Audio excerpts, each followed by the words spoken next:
But I'm so out of the loop with this kind of stuff. So I don't even know like what the kids are into. Maybe I'm just an old fuddy-duddy, but yeah, I would say that. so I don't really know what youngsters are into.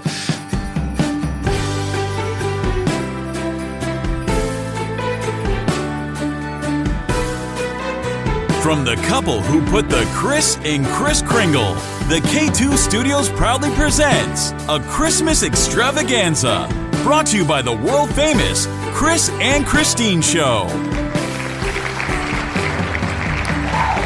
Hey, what's happening? How are you doing today? Thank you so much for listening, and I am Kris. And I'm Kristine, and welcome to episode 154 of the Kris and Kristine Show. It is the countdown to Christmas. We are only like 1 week away, isn't it? I think so, because isn't Christmas on a Sunday this year?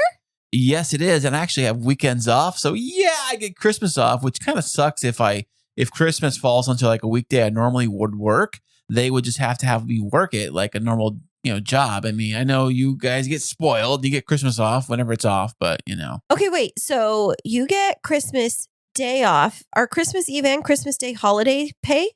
I don't want to brag, but no, I'm logistically trying to budget how much money of yours I get to spend. So I see how it is. So Christmas Eve and Christmas Day are both paid holidays? I believe they are. Yeah, I have to look. I have to double check though. And then New Year's Day? Yes, New Year's Day, which and it's a day off for you too, right? Because it's on a Sunday. Is New Year's Day on a Sunday? It's a week away from Christmas.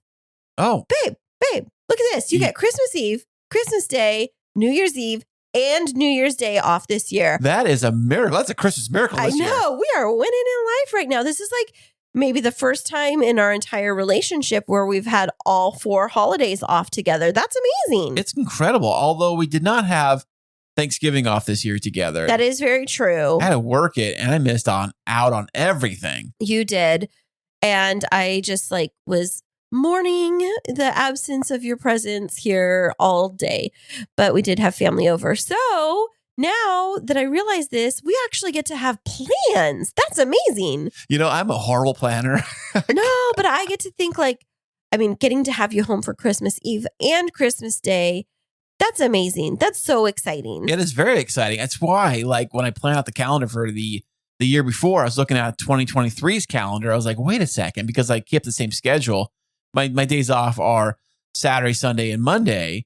And then it just happened to be those are the days that fall into the holidays, which is great. That's fantastic. I'm so happy for you. Thank you. But I wonder about next year, if I keep the same schedule, as I am keeping the same schedule, would Christmas be on a Monday next year? Well, we don't need to borrow troubles. Tuesday. Let's focus on literally the gift that we get this year of having all of those holidays off together. Man, if we would have thought about things a little bit better, we could have planned a weekend away, and maybe we even still can for New Year's weekend. That would be great. What I have never ever in the history of my life I can think of have done anything spectacular for New Year's. Well, no, I mean, it doesn't need to be spectacular. I meant we could pack up the kids and we could go up to see my parents at the cabin and let them play in the snow. Oh, traveling to see your family. Yeah. Oh, I thought you meant going to Vegas or something. No, I mean kid friendly. I mean, we got the kids with us, but now we can actually think about it. My brain wasn't even there. That's exciting. That is amazing. Fantastic. Yeah. I know working where I work, going back to that is that whatever day you work is what you work, no matter what the holiday is. It right. just happens. Unless you have it as vacation day, right? No, well, the only way you get that is if you're the top senior guy right. and only one of those, and he already picks it every year. He'll pick the 2 weeks for Christmas. He'll pick the week of Thanksgiving. He'll pick basically the big holidays. Right. Really is what he picks first, and then all of us get to kind of go in line and pick behind him based on our seniority. So right. when it gets down to me to pick my vacation, I'm like, well, obviously I can't pick any holidays. Those are all right. off the table. So what I try to pick is something during the summer so we can go on vacation with the kids, and then my birthday and maybe something, else I can figure out and fill in. But it's just kind of one of the things that kind of sucks is that even though you may have a really bad schedule at my work, some of the guys, they have to work weekends or whatever, and their days off are Wednesday, Thursday, Friday or something like that. I was telling the guys one year because Christmas actually fell into those days. Uh-huh. So I was like, even though you have to work those crappy weekends all year long, you get lucked out because Christmas falls on your day off. Right. So you're getting, you're getting hooked up, in a long way. That's awesome. Well, I'm sorry that you're down the food chain a little bit, but I am not sorry that we get the holidays together. And speaking of the holidays, have you finished all of your Christmas shopping? Wait a second. I don't usually start my Christmas shopping till like the 24th, usually around 5 o'clock at night. No, veto that. You know what? That was one of the things when we got together and you made that comment. And I was like, a big thing for me, I don't expect to get gifts, but when I'm in a relationship and I know that we shop for each other, being able to see my gifts under the tree for a few days before helps me to get excited. And so I actually am looking at a pile. Wait, you're not supposed to look at that. I see it. You told me it was my Christmas presents. It's a pile of boxes and containers. I don't know what they are.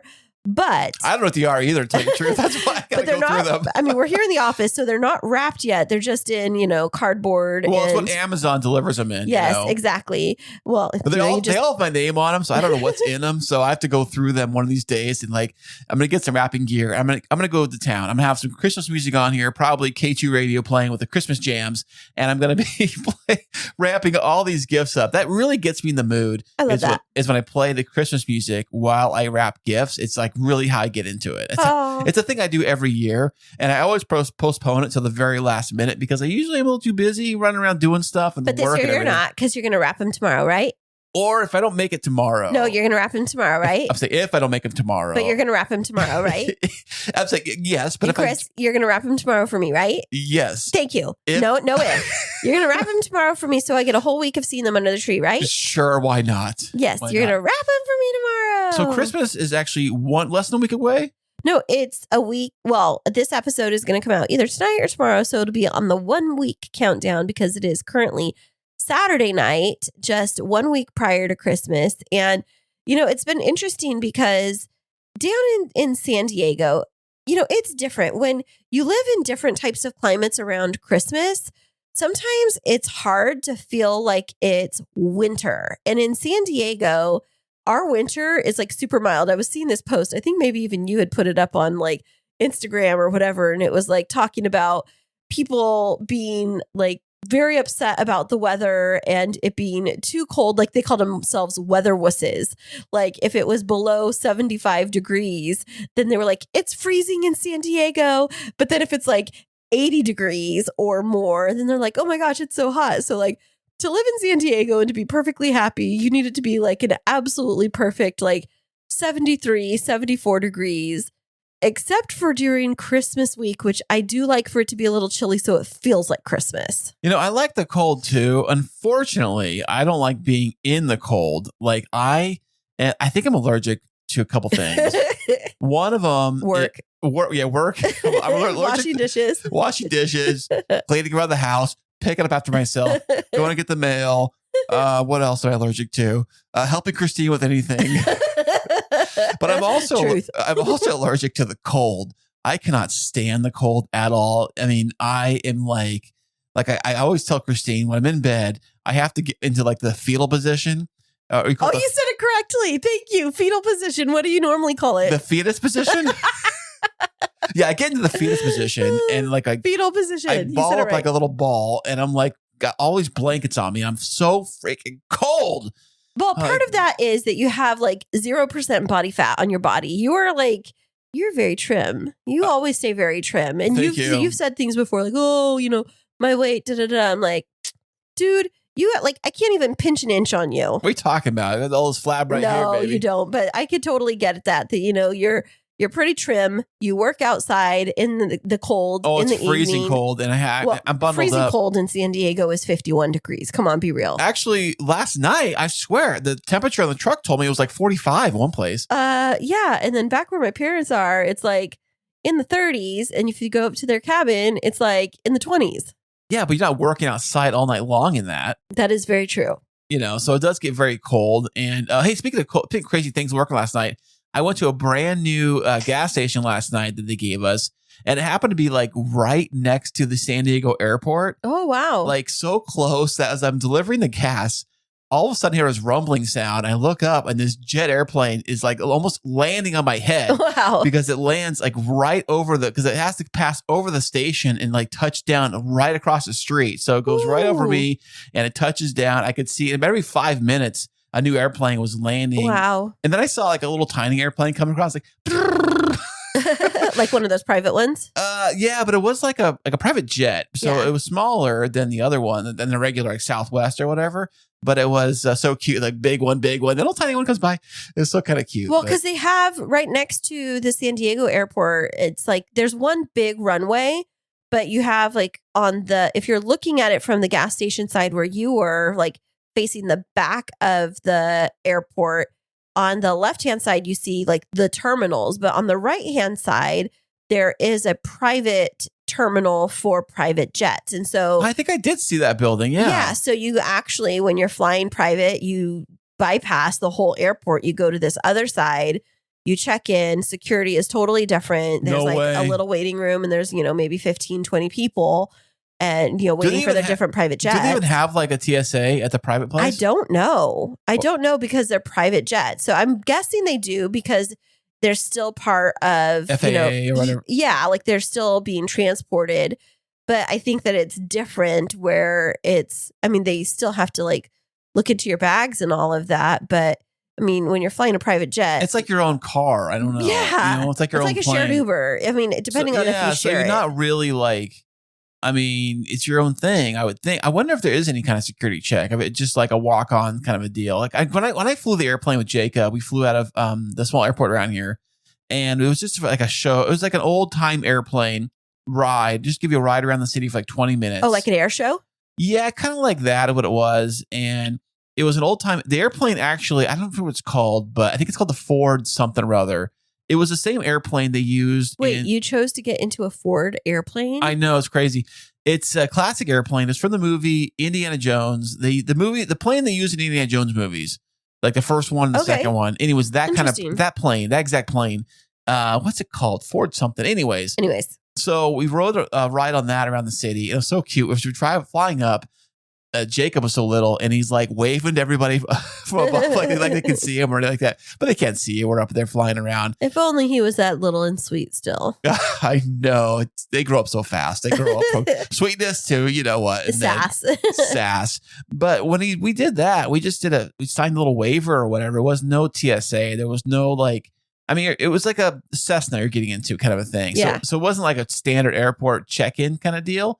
So I wonder if the private airport place has it more like that, which is kind of casual, where you kind of go in and kind of like, you kind of do your thing, and then they escort you like an Uber. I could pick up an Uber thing. I don't know, but one of the things that I was thinking about is when it comes to like the airplanes is how impacted I wonder travel is going to be this year. Now that we're really, I would say, I don't think COVID's over, but very much on the tail end of the severity of COVID, and people are starting to really get back to normal. Last year, I think it was still a little bit dicey where people weren't all like really anxious to travel. But I think like this year, the world is back. And I wonder what it's going to be like at the airports over the next week and a half while people get ready to start holiday travels. Well, it's funny you say that. I just saw something in the news about at LA. They're trying to say that there's a big like resurgence with COVID and with the flu. Yeah, the flu's bad. And with some other stuff. RSV and all kinds of stuff. Yeah, RST, ACHCD, 10425. I don't know. What are you talking about? RSV. All these different codes they got coming out,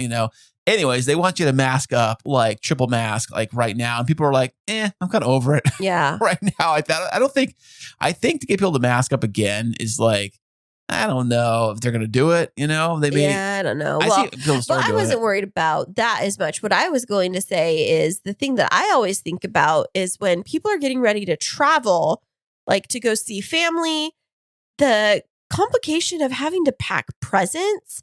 And especially like for parents that are traveling with their children and going to a destination and then have their kids presents that they take with them, but you can't wrap presents when you go through TSA. I didn't know if you could do that. I never thought about that. You're not allowed. Like they will have you open it. No way. Yeah. Well, don't they send it to the machine, the X-ray machine? Still, it doesn't matter. You can't have a wrapped gift. They will unwrap it. And so I've thought about that many times. Like when I thought, oh, well, maybe I'll go travel for Christmas. And I'm like, like maybe if I'm driving because then I can wrap everything ahead of time.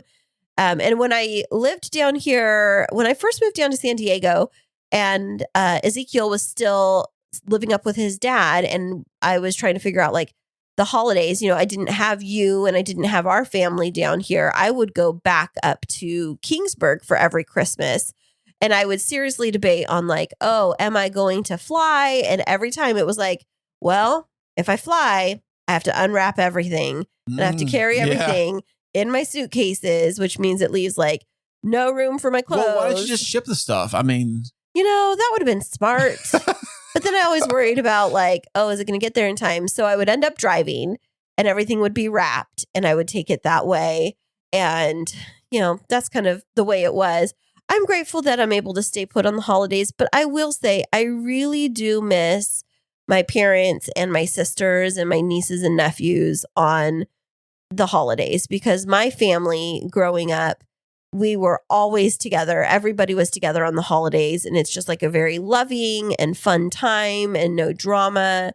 And I love our family down here. And I love your parents and I love your sister and her family. But I will say that it's a little bittersweet around the holidays because I do feel like, it's hard not being able to be with my family every year. Hey, speaking of Christmas, one of the big things, of course, every Christmas is Christmas toys, or I guess they call them holiday toys this year, Why would they call them holiday toys and not Christmas toys? Well, because everything's PC right now. You can't call things Christmas without offending somebody, What are you talking about? It's their Christmas presents because they are Christmas toys. But as you were saying, what about toys?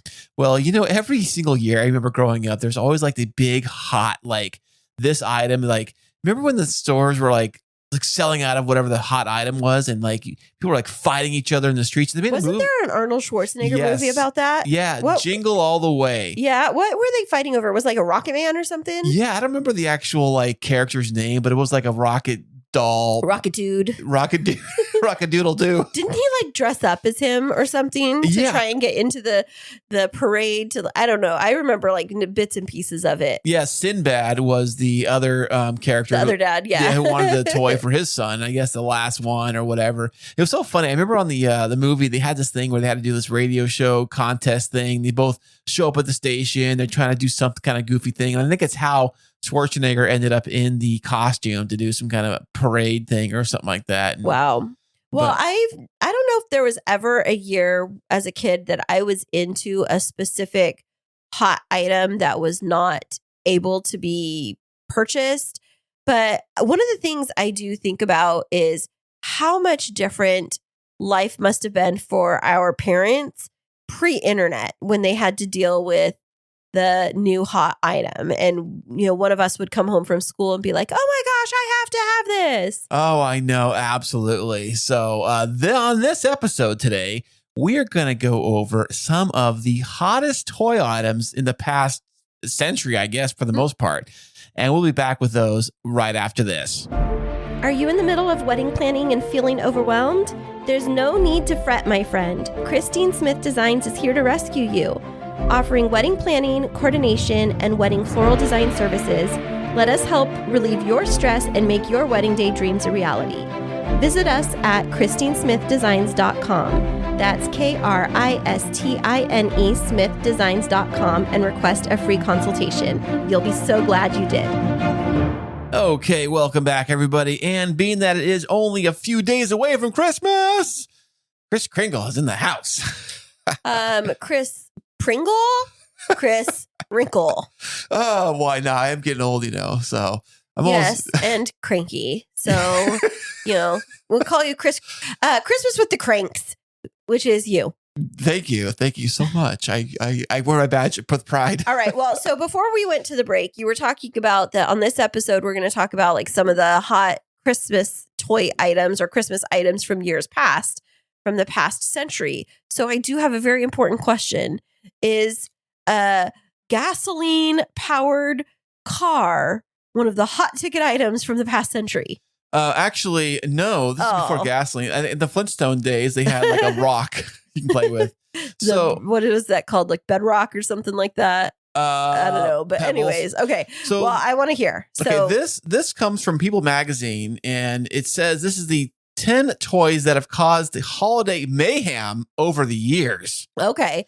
I have an idea of one of them that's got to be on the list, but I'm going to wait to hear. So let's start from the bottom up. So I want to hear number 10. Okay, well, they don't have numbers on this. They just have 10 of them. So here we go. I'm going to scroll through this here. Now, this one, it is a classic. It's actually, if you think of the movie Toy Story, this character was a beloved character in the movie Toy Story. But what they're talking about here is the original Mr. Potato Head. Oh, okay. I could see how that was a big thing like back in the day because, I mean, that was before Mrs. Potato Head came out, but I feel like there could be just like so many different hours of play. And I think that it was like a real novelty at the time because maybe they just had like baby dolls and things like that. But it was like the first time that something was like so many different like pieces and mix and match. Babe, this is going to blow your mind. What? It came out in 1952, but here's the catch. I didn't know this until I actually watched this YouTube video. Mr. Potato Head was an actual potato. Right. I remember that. I had no idea. I mean, it was before I was born, but yeah, absolutely was. They just had the little plastic ears and arms and eyes that you just stick into a potato. And that's how it became a potato head. But then they became like the plastic one version later because you can put the pieces in it and all those other nuts stuff. Oh, that makes sense. But I was watching the video of it. It's like a commercial from like the 50s, which is nuts, you know? And the guy's like sticking all the bits and pieces into an actual potato. That's and I'm funny. like, I guess you can make a Mr. Potato Head out of anything. So it's like, here, you can play with your dinner, bake it, fry it, put some ears and a smile on it. That was probably the commercial right there. It kind of was. Gee, Timmy, this is fantastic. Yeah, absolutely. Okay, what's the next item on the list? Now, this is a more recent item they have here on the list. I remember this one being all the rage in the mid-90s. We're talking about none the other than Tickle Me Elmo. That was the one that I was thinking was going to be on the list. And I remember that there were people that were like hiding the Elmo dolls. And there was a time when even the employees at the stores were getting in trouble for hiding the Elmos because they wanted to get them and they weren't allowed to like purchase anything until the end of their shift. And so where I used to live, that was a challenging thing that some people were getting into trouble. So like if you worked at Walmart and you knew there was a shipment of Tickle Me Elmos coming in, you'd like hide. Tickle Me Melmies? tickle me somewhere. I don't know. But they have those and you'd have to hide them for, you hide one. People were hiding them so that they could buy them at the end of their shift for their own kids. And that's where they got into trouble. That was from Sesame Street, I believe. Yeah. Yeah, Elmo. Elmo's and it looks like Rosie. Thank you. I appreciate you singing that. Rosie O'Donnell was the one that actually helped kickstart the Elmo Madness. She really was. I remember that. Oh, that's nuts. I do remember that one. It was all the rage. Now do your Elmo impression again. La la la la la la Elmo's World. I love it. That was great. It's fantastic. Okay. Yeah. It's in my little hidden talent. I don't have to put it on display as much as you do with Mickey Mouse, but boy. No, creepy. Okay. Creepy Mouse. Okay. Well, I'm creepy. You think Elmo is? Okay. No, I said that your impression's Creepy Mouse. Oh, thank you. You're welcome. Okay. So also we're sticking with the 90s. A compliment. Well, I'll take everything as a compliment. That's how you live longer in life. Is you take everything. It's a compliment. You take everything as a compliment. You suck. Thank you so much. So sticking with the 90s. Now, I was never I didn't really get these toys, but I've heard of them. You've probably heard of them too. We're talking Beanie Babies. Okay, so I was not a Beanie Baby person, but I did have friends that had these Beanie Baby collections and they held on to a lot of them. And some of them have become collector's items and are worth a ton of money now. What is a Beanie Baby? A Beanie Baby, it's almost like a stuffed animal, but they had like little beads. So imagine like a bean bag, like what's inside of a bean bag, but inside of like a little tiny, like maybe like a 4, 5, 6 inch little animal. And they had all different kinds of things. And so think of it of the equivalent of like our kids with Pokemon cards, but with like actual little stuffed animals. Are they big or are they tiny? Kind of small. No, they're tiny. They're like, like 6 inches. They weren't big at all, but they had limited runs on some of the different types of animals. And so people would like when there was a new Beanie Baby coming out, they would like race out to try and get it because there was just a limited number. And the more limited number there was and the better condition they kept them in, they were worth more money. Well, here, I just says here that they actually were worth thousands of dollars today if you were to keep them intact. That's what I was saying is some of my friends have had them and they were just, worth a ton of money. Well, a lot of these collectible toys, you think about the old Star Wars toys and the old, like if they're in mint condition, you can make lots and lots of money for this kind of stuff, Yeah, I mean, I guess that you could just sell them now. But, the one thing that I think about is after these kids had such a huge passion or were so obsessed with Beanie Babies. Now, I don't know how I would feel walking into a 45-year-old, 50-year-old's living room and seeing, Beanie Babies in cases everywhere now because they are worth so much money. But it's like, what do you do? Do you just like end up selling them? It's funny. And then why are they worth so much money? Because of collectibles, people are into these crazy They're things. stuffed animals. Yeah, I guess, but if they're actually our original Beanie Baby brand, maybe they are worth some. And like you said, if they got ones that are actually like valuable, like they'd make a lot of them. Anytime there's a limited quantity of it and people want it, it goes up in value. No matter what it is, it could be a stick or a rock. It doesn't matter. As long as there's a few of them and people want them, there you go. I need to come up with something like that, a limited run of something that people like, and then sell them for a really high dollar amount. Maybe that's going to be the key to my success in life. Yeah, well, you can try that. So the very next thing we have on our list of hot toys for Christmas. Now, I remember these because I was so into these toys. Are you kidding me? We're talking the 80s kids. When I was a kid. Tell us what it is. We're talking Transformer action figures, the Transformers, like from the movies and all that stuff, man. You're dating yourself, dude. Transformers were actually toys before they became the cartoon, or maybe the cartoon came out at the same time, but the cartoon and the toys were around the same time, I remember. And then the movies came out a lot later, obviously, and that kind of stuff. But 1984, Transformers were massive. The Autobots, the Decepticons. Oh my goodness. Like I had every Christmas, every kid had them. And of course, the commercials were on TV. Saturday morning cartoons with all these things. I watched that on the cartoons. I liked watching the Transformers cartoons. I was into it. I just wasn't into the toys. Well, I love the toys because the cool thing about the toy was that you could literally have two toys for the price of one. You could have this cool robot figure dude, and you can have like, say, a car or a plane or whatever it could possibly transform itself into. Yeah. And I remember some guys at school had the bigger ones, and then I had the Optimus Prime one. That was my big Christmas present one year. I had that, or birthday present. I forget which holiday it was. But those things were like all the rage for many, many years. The Transformers were massive. I had those. I love those. I wish I had them still because they're probably worth a ton of money. But okay.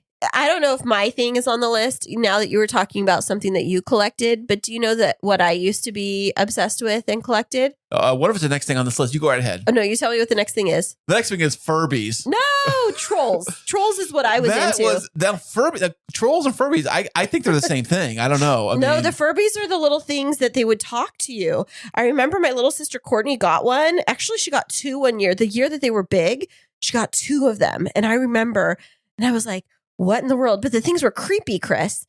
The weird eyes, right? No, not just the weird eyes, but they would wake up randomly and they would go, well, because they looked like, I would say they looked like a gumdrop, a furry gumdrop. Like gumdrop candies. Okay. Yeah, so like the shape of a gumdrop, and they're furry, and they have these eyes, and they would open and close, so they would make that like mechanical sound, like the click sound. Yeah, the click, and then they would go, arr, arr.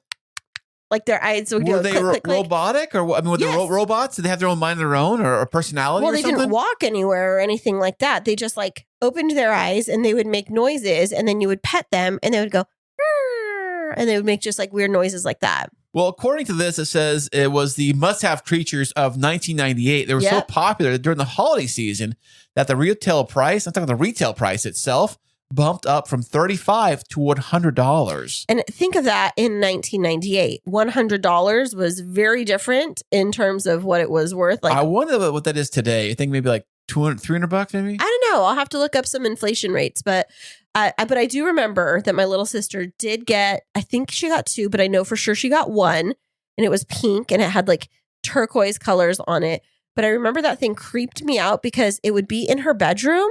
and I would like go in to do something, and it would look at you and all of a sudden, did it follow you with your eyes? No, all of a sudden it would wake up and it would be like, and it literally did that little noise, and then it would like click its eyes open, and I was like, that thing is freaking creepy. Hey, speaking of creepy, hear about that new movie coming out? It came out a little while ago about the doll that was like a Chucky? No, I'm sorry, honey. no, it was like a real doll, like a real girl doll, like in the future robotic doll or something like that. And I just saw the poster for it today at the movie theater when I was going past. It was like, friends have changed, like friends of the future, and it was like she's a doll that's supposed to be like your friend, but she's like evil or something. Yeah, that's crazy, or something nuts like that. So okay, so hey, speaking of dolls, we got our first doll on the list actually. We are talking about the famous movie Frozen, and we're talking Frozen, the Elsa doll. Now, which one is Elsa? I forget. Elsa is the main one. She wears the blue dress. She is the ice queen, literally. I thought she was a good girl. She is. She's the ice queen, but she's like the one that she shoots out ice from her hands. That's why she's like the ice queen. And then Anna is her little sister. That movie was massive, and it says it still is. Didn't they make a ride or something in Disneyland or a whole show or something? Yeah, and today I was at the mall just today, and they had the big poster that Frozen, the Broadway musical, is coming to San Diego. No way! I'm telling you, it's like they're just writing this all the way through. But was there a Frozen doll? Yeah, so it came out in 2014. It said because of the movie, of course, and all that stuff. But it says here that the Precious products were selling for upwards of $1,000. What? On eBay, and Disney stores had placed a 2 Frozen item limit on customers because people were buying these things, probably like and selling them on eBay and whatever else. That's crazy. Well, as it happens, these Hot Toys come out and there's only a limited collection of them. So the next item on this list, something I have never in my life have heard of. I don't know why it's even so popular, but it's called Zoo Pets. Zuzu Pets, you don't know what those were? No, I have no idea. Oh my gosh. Are you serious? Yeah. Okay, Well, so- it came out in 2009. Okay. I don't remember. So the Zuzu Pets, they were like a little keychain, and it had like it represented a pet that you had to like, it looked like a keychain, but it was like a little computerish kind of game. And you had to feed it or something, right? Yeah, you had to keep your Zuzu pet alive. And so it was like almost like a keychain size that kids would have, and they would have to try and feed their pet and make sure that it slept. And it was like all the rage. I never wanted one because who wants a gift that's that high maintenance? And like, like I'm going to virtually kill my pet because I didn't feed it at 2:00 in the morning. Now the pet is just a computer screen, right? Yeah. Or so couldn't they just make an app of that? I mean, it came out in 2009. No. 2009, they had apps back then. No. 2009. Yeah, the iPhone came out in 2007. So yes, and it was elite and left with just a few people. And so you didn't buy your children an iPhone at that time because kids didn't have cell phones at that time. It just wasn't a thing. And so they would get these little computerized little Zuzu Pet keychains. It kind of reminds me of the old fashioned, like before Nintendo had the Game Boy and all that junk, you had these like very generic, very like two-tone color, like video games for your handheld right, but these things. ones were just like they weren't color screens. They were still like the old school, like calculator looking thing. Yeah, exactly. Like the kind of gray with the black little blots. Yeah, it wasn't that high tech. Well, here it says, which they say these things cost about $8 at the stores. Right. But if you want to pick one up on Amazon or eBay, you're paying $60. Right. For these nutso things. I mean, that's everybody crazy. had them, and then our teachers would get so mad when everybody came back to school, and they'd be like, "But I have to feed my pet right now." And No the teachers were like, "Put it away." That sounds like somebody else I know. Yeah. I gotta play Fortnite. I'm in the middle of a match. Yeah, but they were like, "I have to feed my pet right now. It's gonna die." I remember I was teaching at that time, and like I would hear things like chirp in the classroom, and I'm No like, way. "Yeah," and I was like, "What is that noise?" I just have to feed my pet real quick, and I'm like, "What?" And the kids would like pull out this little keychain thing. If somebody said I had to feed my pet real quick, I'd be like, okay, we have no pets in class, Jimmy. I'm sorry. Well, the kids would like at lunchtime or at break time, because I was teaching middle school at the time, they would be like feeding their little pets. Could they like have fights with each other? Like if you put two of the things together, did they like talk? No, or they didn't talk to each other. They just had their own little virtual pet. Oh.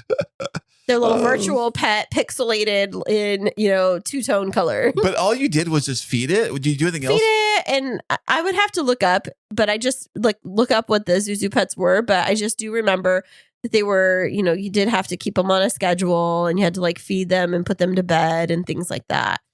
Oh, well, that sounds like a lot of work for a toy. So the very next thing, I remember this toy so well because I wanted one, even though, guys, this is kind of girly. Spit it out. Tell us what it is. I'm talking about the lovable teddy bear that talked, Teddy Ruxpin. Teddy Ruxpin. I had a Teddy Ruxpin. Look at you. I did. Wait, no, did I? My cousin had a Teddy Ruxpin. We always knew somebody who had one. But my cousin had a Teddy Ruxpin. I think I had a Teddy Ruxpin because he told stories. Right. So basically, you had a cassette tape in the back of them. You put in the. It wasn't a cassette tape. It was a cartridge. Oh wow! It wasn't a cassette tape. It was a cartridge. It was like you had to plug in a cartridge into the back, and then Teddy Ruxpin would tell you a story. I loved that doll. I could have, and also I think too, if I remember correctly, there was a microphone that you could actually talk into, and his mouth would move like you're talking, like he's talking or something like that. I thought that's what it was. I don't think so, unless you had a possessed Teddy Ruxpin. No, I thought you can do story time with your kids. Like you can actually with your kids, honey. How old were you when Teddy Ruxpin came out? I'm saying if you were a parent and you had this thing back in the day, you could talk into the thing, the mouth would move, and it would say what you're saying, but in Teddy Ruxpin's voice. I thought it did something like that. I think you're thinking of more modern day because I don't think technology was that advanced in 1987. I was just going to say when I had Teddy Ruxpin, when my cousin had Teddy Ruxpin, I was going to say that I was right around 7 or 8 years old. And I remember that it was so cool. And I remember the cute little outfit, little overalls. It's so cute. Yeah, I just remember the cool commercials. And I thought that was super cool how they were the things talking, telling stories. And I'm like, that is so neat. And did they come out with a girl also eventually? I can't remember if they came out with a female version that wasn't Teddy Ruxpin. I'm going to look this up. Okay, it didn't say that, but I was right. It does say cassette player. According to this, it said there was cassettes in the back of him that went in there, like a little cassette player, and he would just tell the stories. His mouth would move, and they actually had an animated series in 1987. And of course, these things tripled in price because everybody wanted them for the holidays. Christmas was just right in the corner. Yeah, I don't see the female version of him. I do see the old Teddy Ruxpin and the cute little outfit. He's so cute. I want a Teddy Ruxpin. Can you buy me one? We should have named Clover. If Clover was a boy, Teddy Ruxpin. I think that'd be so adorable. Do you know how much they are right now? If you were to buy one today? New, never used, brand new, with all the tags, Teddy Ruxpin. Yeah, mint condition, yeah. $600. No way. Yep. That's almost the price of a Rodecaster Pro. Yes, it is. Okay, so I got a couple more here, and this next one is actually fairly modern, I would say. It's the first tech one of the whole group. Okay, tell me. Nintendo Wii. I'm talking the first generation, not the newer whatever they got now. It said it came out. I said the Wii was released in November of 2006, but it quickly disappeared off shelves by Christmas 2007. It was actually, the funny thing is about the Nintendo Wii is that it did a lot of cool stuff. It was a game changer, this whole moving your body around to do the controller stuff and all that. But it also, if you remember, it was a few $100s cheaper than the closest other big console. Yeah, I remember when that Wii came out. And what year was it? It said here 2006. Okay. So Ezekiel was very tiny, so we didn't get one. I do remember when the next generation of the Wii came out, he was a little bit older, and his grandparents on his dad's side did get one. But I remember I didn't get the Wii, but I got this other one. It was it a generic one, like the G? No, it was part of, I think it was related to the Xbox. Like when Xbox was trying to do similar Wii technology. Yeah, they had that motion sensor bar thing. That's exactly what I was going to say. Thank you so much for stealing that from me. Oh, well, you can have it back. So it was that little piece that I got when I had my first, well, not my first, when Ezekiel's father had his first Xbox or PlayStation, thing like that. And then it was an animal game that we were in front of it and trying to be animals and trying to jump and be animals. And I can't remember ever getting it to actually work. Yeah. But it was a cool concept. And I think maybe Zeke figured it out, but yeah. Well, the cool thing about the Wii was that it says here that it really fueled a bunch of people that wanted to get up and not just sit on the couch and do video games. Because if you think about it, your video game, usually you have a console, you have a controller, you sit on your butt on the couch or whatever, your gaming chair, you're just sitting and just pushing buttons on the controller. The Wii was the first of its kind to get you up off the couch in the living room, moving your arms around, swinging these joysticks around like a baseball bat or a cue stick, or I think they had one with like a tennis racket. You were like swinging around. Yeah, they did. And things like that. It even says everybody from young kids to adults, even some senior citizens for like retirement homes were playing these things. Right, because they used it for senior citizens for physical therapy because they couldn't get out and do actual sports, but they needed to have like some of the basic movements. And so it was helping with mobility. But what's next on the list? The next is the number one, probably the biggest of all time. The very last one I have on this list, the biggest Christmas present toy that everybody had to have. It was all the rage. I'm talking Care Bears. 1983. Care Bears? You are close. What other big item that Rainbow was Bright?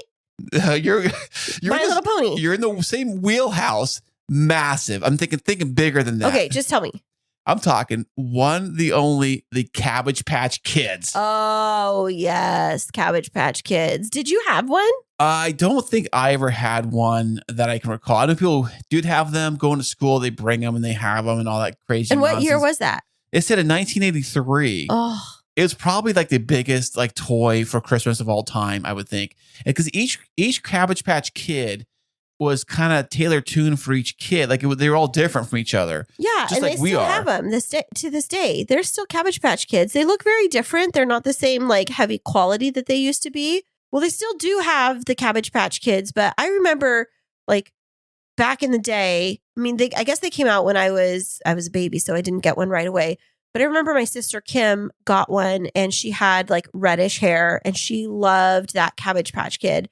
And I will never forget the day. So my parents, I think I was like 11 or 12. My parents were like having a yard sale of stuff at the house. And they had each of us responsible for like different things. And the thing was like, whatever we sold, we got to keep the money for because my parents were just like trying to get all of us sisters involved in it. And there was like all of these different things around. And there was a little girl, she walked in and she grabbed the Cabbage Patch Kid off of there was like a stack of boxes. And she was asking me how much. And I was like, $5. And they were haggling me down. And they gave me the money and started to walk away. And my sister was like, what did you just do? You just sold my Cabbage Patch Kid? And I said, yeah, it was with the stuff to sell. She's like, no, that pile was the not to sell pile. And I was like, oh no. I was like, I don't know what to tell you. Like, I just sold it to them. Like, do you want to get it back? And she was like, so mad at me, like so super mad at me. And she's like, if I ever had a daughter, I wanted to give her that Cabbage Patch Kid. And I still to this day feel so bad. You didn't catch him at the door, like catch him at the car door, like, hey, wait, I don't remember why she didn't go and say that was a mistake. It wasn't for sale because I was so confused because it was with all of this stuff. But whatever happened, those people took it. And to this day, I still feel so bad that my sister didn't get to pass down her Cabbage Patch Kid to her daughter. I had a Cabbage Patch doll and she did look like me. And I remember. No way, really? Yeah, that's awesome. I remember when my parents got her for me and she had the chipmunk cheeks is what we call them in my family. So she had the round cheeks and she had brown hair and little pigtails. And when I got a little bit older, I got her when I was like tinier, but when I got just a little bit older, my mom, she sewed a lot and she would make my clothing because, we didn't have a lot. And so she would always when we would have like fancy dresses, like for Christmas and stuff, she would make them.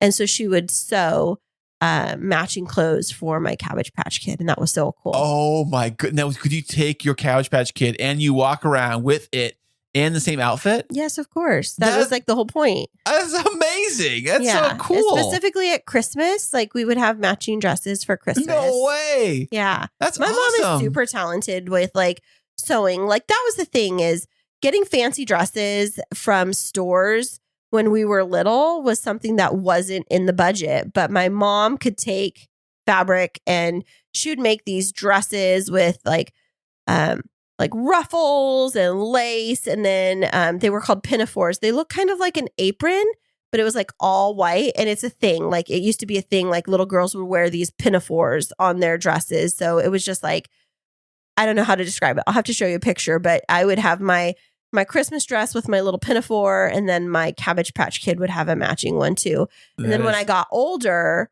my mom surprised me. I remember, I think it was for my 11th birthday, and she made me, it wasn't a Cabbage Patch Kid, but she made me a life-size doll that was the same size as me. Life-size doll? Yeah, a life-size stuffed doll with a matching dress.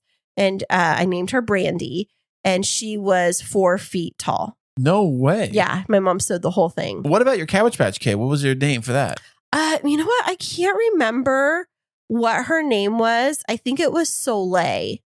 Soleil. Now, did each one have their own name stitched on them or something? I forget. They did not. They had a birth certificate they came with. That's right. They had their name and their birth date, but on their booty, they would have the little symbol for that they were a real Cabbage Patch.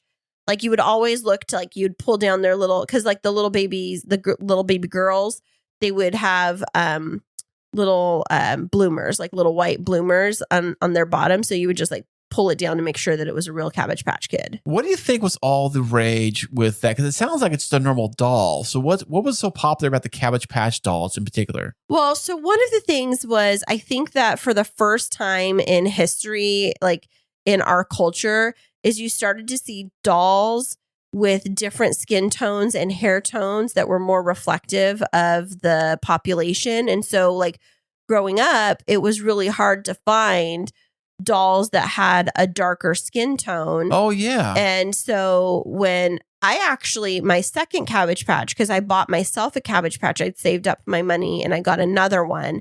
And I wanted a little African-American baby. That's what I wanted for my Cabbage Patch. And she was so cute. And I went with my money, and I remember standing in the aisle and like I had to pick the right one, because that was when they had like shelves and shelves and shelves of Cabbage Patch Kids. After the big rush to get them? Like, well, I was only 2 when Cabbage Patch dolls came out. Youngster, so, my goodness. Of course, yeah. So I think that I was probably close to like 9 or 10, and I think I'd saved up like $40, and that was like a big deal to be able to save up enough. Yeah, I think I thought they were like into the hundreds when they first came out, just because they were so rare, so hard to find. They were like jacking them up. The stores, I think the stores were actually doing that, where they would sell out, but then raise the prices because they only had 3 left or whatever. Yeah, I'm not quite sure, but all I know is that in my history, I have had 2 Cabbage Patch dolls, and I do love a Cabbage Patch. Like, if anybody was to find me, I don't know if I like the new ones as much, like the new babies. They're like that plastic that's not so sturdy. Like if you push it hard, like you can like push their faces in. That was the thing with the Cabbage Patch dolls, is that whatever it was made out of, it's not like some of those softer baby doll faces now that you can like dent it in. It was like sturdy. So you could like swing it around, hit your brother in the face. I was just going to totally say that. I was like, so if you happened to get into a fight with your sister, which may or may not have happened, you could use your doll as a weapon of choice. I guess so. I'm just saying it would do some damage, but yeah, I wouldn't mind. I don't play with dolls necessarily, but I did always dream of, if I'd ever had a daughter, also being able to get her a Cabbage Patch, but I never had that. Never had that joy. Now, did they have a TV show related to the Cabbage Patch Kids? Okay. There was a little cartoon. It must have come out at the same time then, I'm guessing. And there was books, because I would wow. read the little storybooks about the Cabbage Patch dolls. It sounds like Fraggle Rock. Remember that back in the day? Oh my gosh, I loved Fraggle Rock. It was the cartoon. I watched that too. I remember that too. The good old days. And the Smurfs. I loved Smurfs. Smurfettes. Oh, my Smurfette was a babe back in the day. It's funny. Smurfette was the only chick in town, surrounded by all these dudes. I know, and I wonder why. Well, I mean, they breed differently over there. I don't know. I don't know. That's interesting. But Last Woman Standing or something like that. But this has been interesting to like talk about all of the different toys. I haven't heard of any big toy for this year, but then again, we don't have littles anymore. Right. And also too, is I don't watch morning cartoons like I used to. Are there even morning cartoons anymore? Good point. I don't think there is morning cartoons anymore. I think now it's all like YouTube and the Cartoon Network. And I remember when the kids were little, we'd watch obviously a lot of Disney Channel, and they'd have all those Disney commercials and Disney stuff. And I think that's where a lot of those kind of commercials come out during the holiday season for the next big ticket item. But I'm so out of the loop with this kind of stuff. So I don't even know like what the kids are into. Maybe I'm just an old fuddy-duddy, but yeah, I would say that. so I don't really know what you youngsters are into. Whippersnappers. You little whippersnapper, get off my lawn. Well, thanks for coming up with this list, Kris. I know that this is wrapping up our countdown to Christmas. Folks, we are kind of on the fence still whether or not we're going to podcast next weekend since it is a holiday and family time. We hope that we will be back with you next week, but no matter what, we're going to be back with you soon. And thank you so much for listening, and happy holidays. And if you want to know more about us and the Kris and Kristine Show, you can always go to our website, which is krisandkristineshow.com. And yeah, there'll be a link to that right in the show notes down below. Check that out. And we'll check you back next time.